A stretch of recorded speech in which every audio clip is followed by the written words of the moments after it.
بص، هو بعيد عن العك، وبعيد عن اللي احنا شفناه كله، وبعيد عن كل اللي احنا شفناه. غلط في غلط وغلط في غلط. احنا شايفين النهارده 11 لاعب نازلين لابسين التيشيرتات الحمراء بس لعب مفيش. لعب مفيش. آه... تغييرات سليمه مفيش. حمية على الكوره مفيش. باص سليم مفيش. تمركز مفيش. تحس ان في عك في عك في عك، قرف في قرف في قرف. نازلين عك في عك كده، في عك في عك نازل، في عك بيلعب، في قرف، في كده انت عاوز ترجع. 11 لاعب، 11 لاعب نازلين قسما بالله، قسما بالله ما عارفين هما جايين فين. تحسهم نازلين تايهين. ايه ده؟ احنا جايين فين؟ احنا بنلعب فين؟ نازلين تايهين، نازلين تايهين. ولا لعب، ولا باص، ولا كوره، ولا تمركز، ولا رجاله لها حميه كده في ارض الملعب. مفيش، لا مفيش. طب انت ايه اللي انا شفته بعيني؟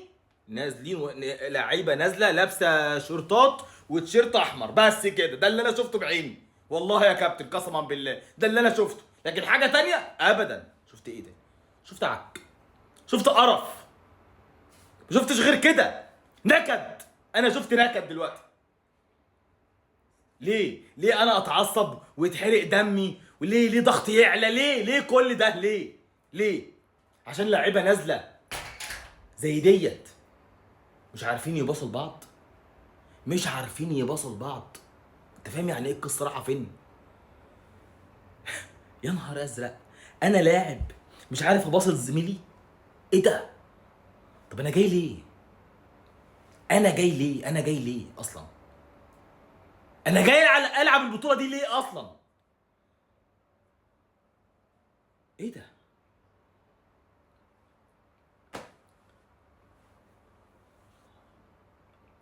مش عارف اتكلم اقول ايه، مش عارف اقول ايه، مش عارف اقول ايه. مش عارف. اللي انا اقدر اقوله هارد لك لجماهير النادي الاهلي، مش اللعيبه، لا للجماهير. ده اللي انا اقدر اقوله. ما تزعلوش. دول قسما بالله ما يستاهلوا اللي احنا، قسما بالله ما يستاهلوا اللي احنا حتى يتحرق دمنا عليهم. لا خلاص خلاص بقى. خلاص. الواحد جاب اخره، الواحد على اخره. سلام.